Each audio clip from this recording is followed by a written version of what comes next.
13절 말씀 보시면 여호와께서 여호수아에게 명령하신 대로 이렇게 되어 있습니다. 그렇죠? 여호와께서 여호수아에게 명령하신 대로 헤브론이라고 하는 땅, 헤브론의 또 다른 이름은 기럇 아르바네요. 기럇 아르바 곧 헤브론을 누구에게 주었느냐? 갈렙에게 주었습니다. 우리가 어제 주일 말씀에 갈렙에 대해서 함께 나눴죠. 갈렙이 이 산지를 내게 주소서 당당하게 요구를 했고, 그 요구한 땅이 헤브론이었습니다. 그곳은 산지였고 아낙 자손들, 거인과 같이 키가 크고 강맹했던 사람들이 있던 지역이지만 그 땅을 달라고 했고, 그 땅을 이제 갈렙이 점령한 거죠. 차지하게 된 것입니다. 빈 땅이 아니었고 거기 아낙 자손들이 살았는데 그걸 점령한 거죠. 그 내용이 13절입니다. 기럇 아르바 곧 헤브론을 유다 자손 중에서 분깃으로 여분 네 아들 갈렙에게 주었으니 아르바는 아낙의 아버지였더라. 그 아낙의 아버지라고 했으니까 아마 그 족장이었던 것 같습니다. 아르바라는 사람이. 그러니까 기럇 아르바 할 때 기럇은 마을이란 뜻이고 아르바는 이 아르바라는 사람의 이름입니다. 그러니까 기럇 아르바는 아르바의 기럇, 즉 아르바의 마을, 아르바의 성읍 이런 뜻입니다. 근데 아르바가 그 아낙 사람들의 아버지였다고 하는 거 보니까 친아버지였다기보다는 족장 이렇게 됐던 거죠. 아르바라는 사람이 족장이었는데 거기 있는 사람들 14절에 보니까 아낙의 소생 세 아들 곧 세세와 아히만과 달메를 다 쫓아내고 다 죽이고 다 물리치고 이제 헤브론 땅을 차지했다 그 얘기인 거죠. 그것만이 아니라 또 15절 보면 거기서 또 올라가서 드빌 주민을 쳤습니다. 15절에 보니까 올라가서 드빌 주민을 쳤고, 드빌의 본 이름은 기럇 세벨, 그러니까 세벨이라는 사람의 마을. 기럇 아르바는 아르바의 마을, 기럇 세벨은 세벨의 마을 이런 뜻이죠. 기럇이라는 말은 마을이고 뒤에는 이름입니다. 자, 그렇게 갈렙이 하나님께서 여호수아에게 명령하신 대로 헤브론을 차지했고 그뿐만 아니라 그 위쪽에 드빌까지 다 차지했다는 이야기가 나옵니다. 자, 여러분 이스라엘 백성들이 가나안 땅을 분배할 때 두 가지 방법이 있었습니다. 사실은 두 가지 방법이지만 오직 유일하게 갈렙은 여호수아에게 내가 저 땅을 차지할 테니 이 산지를 나에게 주십시오라고 얘기했습니다. 유일하게. 나머지는 어떻게 분배했느냐? 제비 뽑아서 분배했습니다. 쉽게 얘기하면 세곡동은 누가 차지할 거냐? 저기 내곡동은 누가 차지할 거냐? 저기 오야동은 누가 차지할 거냐? 땅을 나누고 차지할 때 오직 갈렙만 내가 저 산지를 차지하겠소. 내가 윗반곡의 마을을 내가 차지할 터이니 저 땅을 주시오라고 이야기했고 나머지는 다 제비 뽑아서 제비 뽑았더니 오야동이네. 그럼 오야동을 가고 제비 뽑았더니 세곡동이네. 그럼 세곡동으로 가고 그랬습니다. 오직 갈렙만 저 땅을 나에게 달라고 요구했습니다. 15장 1절 말씀 보시면 읽었던 말씀의 1절 말씀 보시면 이렇게 기록하고 있습니다. 또 유다 자손의 지파가 그들의 가족대로 제비 뽑은 땅 이렇게 나옵니다. 다 제비 뽑은 거예요. 왜 제비 뽑았을까요? 제비를 뽑았다는 것은 어떤 게 내가 뽑을지 모르잖아요. 그러니까 하나님께서 시키시는 대로 하나님께서 주시는 대로 가겠다는 뜻이 제비 뽑기입니다. 제비가 있는데 뽑았는데 그게 내가 원하지 않는 것일 수도 있잖아요. 그래도 하나님께서 명령하신 줄 알고 주신 줄 알고 그냥 그 땅을 갖는 거죠. 그렇게 해서 유다 자손이 제일 먼저 뽑힌 거예요. 왜 하필 유다 자손이 제일 먼저 뽑았겠습니까? 갓 족속도 있고 갓은 저쪽을 차지했지만 많잖아요.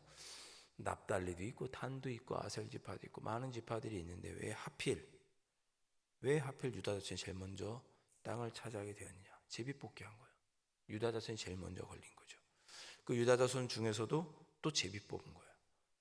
자녀들대로, 가족들대로 다 제비 뽑아서 저기 누구, 저기는 누구 다 차지한 거죠. 그래서 1절부터 12절까지는 유다 지파가 차지한 땅 경계가 나옵니다. 1절에 보면 남쪽으로는 에돔 경계, 5절에 보니까 동쪽 경계는 여매, 7절 보니까 북쪽으로 올라가서는 어디, 12절 보니까 서쪽으로는 어디. 이거죠. 남쪽으로 갔다가 동쪽으로 갔다가 북쪽으로 갔다가 서쪽으로 갔다 이렇게 여기까지가 유다의 땅이다. 경계를 지어주는 거죠. 또 어떻게 그 땅을 정했느냐? 제비 뽑아서. 제비 뽑았다는 뜻은 뭐예요? 하나님께서 명령하시는 대로 행하겠다. 하나님께서 주시는 대로 내가 갖겠다. 그런 뜻이 제비 뽑기였습니다. 그러니까 가나안 땅을 분배할 때 하나님께서 주시는 대로, 하나님께서 가라고 하는 대로 간 거죠. 오늘 갈렙이 헤브론 땅을 차지했지만 자기가 막 갖고 싶어서 또 한 것도 아니에요. 뭐라고 그랬어요? 여호와께서 여호수아에게 명령하신 대로. 그러니까 갈렙은 이 산지를 내게 주십시오. 하나님께서 나에게 약속하셨던 땅입니다. 나에게 땅을 먼저 내가 밟는 땅을 주겠다고 하셨습니다. 하나님께서 나에게 약속하셨습니다. 그 약속대로 하나님의 명령대로 이 땅을 주십시오라고 요구했습니다. 그도 갈렙도 이 산지를 달라고 요구했지만 그것도 하나님의 뜻에 순종해서 하나님께서 이렇게 약속하셨으니까 그 땅을 주십시오 이렇게 요구한 것입니다. 제가 오늘 계속 이렇게 이런 표현을 드리는 이유는 뭐냐? 다 하나님의 뜻대로 차지하는 것입니다. 제비 뽑은 것도 하나님의 뜻대로 차지한 것이고, 유다 자손이 저 남쪽 걸 차지한 것도 하나님의 뜻이었고, 그 중에서도 갈렙이 이 땅을 차지한 것도 하나님의 뜻에, 하나님의 명령에 순종해서 여호수아에게 명령하신 대로, 하나님께서 여호수아에게 명령하신 대로 여호수아는 갈렙에게 주었고, 갈렙이 그 땅을 차지하게 된 거죠. 자, 하나님의 뜻대로, 하나님의 명령대로 이스라엘 백성들이 이 땅을 차지했다. 그렇다면 오늘 우리도 살아가는 동안에 하나님께서 우리에게 명령하시고 뜻하신 대로 살아가면 되겠죠. 그것이 우리에게 주어진 삶의 자리를 또 차지하는 방법일 것입니다. 자, 그렇게 해서 갈렙은 헤브론 땅 그 위에 드빌까지 차지하게 됩니다. 계속해서 갈렙이 이렇게 영토를 넓힌다는 것은 하나님의 약속이 성취된다, 하나님의 뜻을 이루어간다, 그런 의미인 거죠. 자, 16절 보십시오. 갈렙이 얼마나 땅을 차지하고 싶었던지 자기 딸을 아내로 주겠다고 주변 사람들에게 이야기를 합니다. 꼭 그 기럇세벳을 점령하고 싶은 거죠. 하나님께서 나에게 주시겠다고 한 지역, 그 지경을 내가 꼭 차지하고 말겠다. 하나님께서 나에게 이루어 주시고 명령하신 것은 내가 꼭 차지하겠다라는 마음이 간절했습니다. 그래서 또 사람들의 사기를 북돋우기 위해서 그랬겠죠. 또 딸이 혼기가 찼기도 했을 것이고, 그래서 내가 꼭 그 땅을 차지하겠다, 하나님께서 명령하신 그 땅을 내가 꼭 차지하겠다는 간절한 마음으로 자기 딸을, 이름이 악사네요. 악사를 내가 아내로 주겠다라고 사람들에게 이야기를 합니다. 어떻게 아버지가 돼서 그럴 수 있겠느냐? 이때 당시의 문화에서는 그런 일들이 비일비재했습니다. 자녀의 생사 여탈권을 부모가 쥐고 있으니까요. 우리는 과거에 천년 전에 조선시대에 안 그러겠어요? 부모님이 누구랑 결혼해라 하면 그냥 결혼하는 거죠. 예전에는 그런 것처럼 갈렙도 그렇게 했습니다. 자, 그랬더니 17절에 보니까 갈렙의 어린 아우 중에 그나슨 사람이 있는데 그의 아들, 조카가 되겠죠. 그러니까 갈렙에게는 갈렙의 아우, 갈렙의 동생 그나스의 아들, 그러니까 갈렙에게는 조카가 되겠죠. 온니엘이라는 사람이 앞장서서 기럇세벨을 점령하게 됩니다. 어떻게 돼요? 약속으로 갈렙이 자기 딸 악사를 온니엘의 아내로 주게 되죠. 여러분, 이 온니엘이라는 사람은 사사기 3장으로 넘어가면 이스라엘의 첫 번째 사사, 다스리는 자가 누구냐? 이 온니엘입니다. 그 온니엘이라는 사람도 하나님을 경외하고 하나님을 섬기고 하나님의 뜻대로 행하는 신실한 믿음의 사람이었습니다. 그러니 그가 하나님께서 주신 땅을 차지하겠노라고 앞장서서 나가서 싸웠던 거죠. 그런 모습이 또 하나님께 보기에 좋았고 나중에 이스라엘 백성의 첫 번째 사사, 이스라엘을 다스리는 사사가 되는 거죠. 그런 사람에게 하나님은 또 갈렙이 악사를 그에게 아내로 결혼하게 해 주었습니다. 자, 그렇게 악사가 결혼할 때 악사도 참 지혜로운, 어떻게 보면 지혜로운 딸입니다. 18절에 아버지에게 땅을 좀 달라고 하자, 밭을 달라고 하자, 이렇게 남편이 되는 온니엘과 이야기를 했습니다. 악사가 출가할 때 그에게 청하여, 온니엘에게 청하여서 자기 아버지 갈렙에게 우리 밭을 좀 달라고 하자, 결혼 지참금으로. 그렇게 하고 출가하게 되는데 그 아버지가 그 출가하는 이제 남편에게로 떠나는 갈렙이 악사에게 혹시 네 나한테 뭐 요구할 거 있느냐라고 물었더니 밭을 달라고 해야 되잖아요. 19절에 보니까 내게 복을 주셔서 아버지께서 나를 네겝 땅으로 보내셔. 이 네겝 땅은 약간 사막이 있는 지역입니다. 악사가 온니엘이 있는 지역이 약간 사막 광야 지역인가 봐요.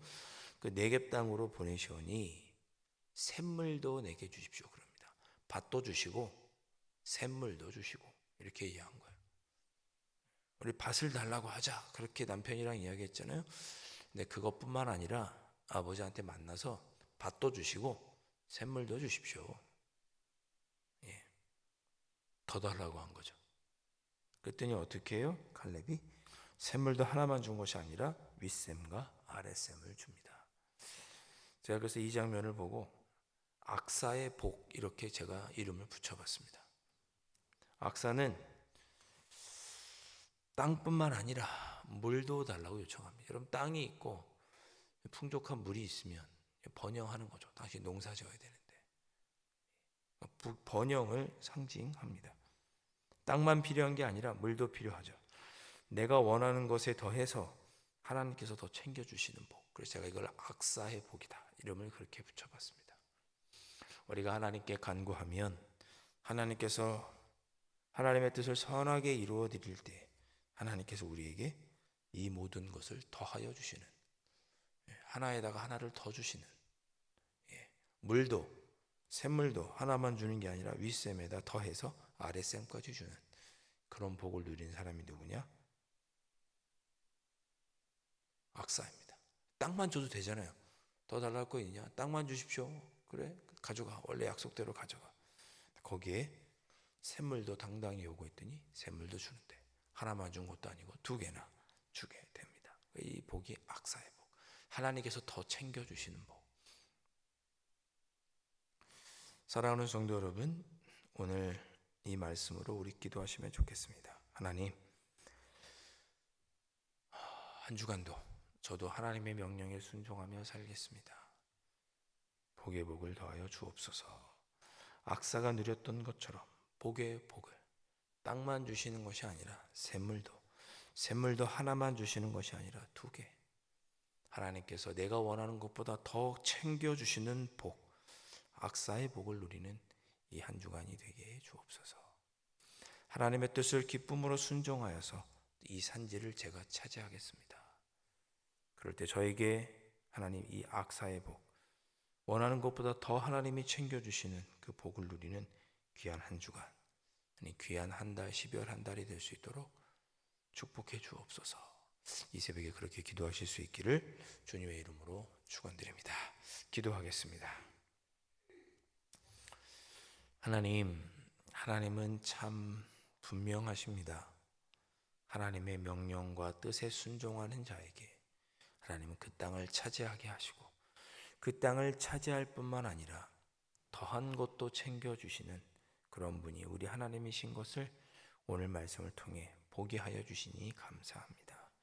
하나님은 우리가 원하는 것, 바라는 것 그 이상으로 주시는 분이오니 그런 하나님을 우리가 믿고 우리는 아버지의 뜻에 기쁨으로 순종하며 아버지의 뜻을 이루기 위해 살아갈 수 있도록 성령 하나님 도와주시고, 그렇게 살아서 하나님의 기쁨이 되고 은혜 위에 은총으로 함께 해주시는 그 귀한 복을 누리는 우리의 삶이 될 수 있도록 축복하여 주시옵소서.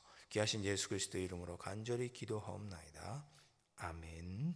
하늘에 계신 우리 아버지, 아버지의 이름을 거룩하게 하시며 아버지의 나라가 오게 하시며 아버지의 뜻이 하늘에서와 같이 땅에서도 이루어지게 하소서.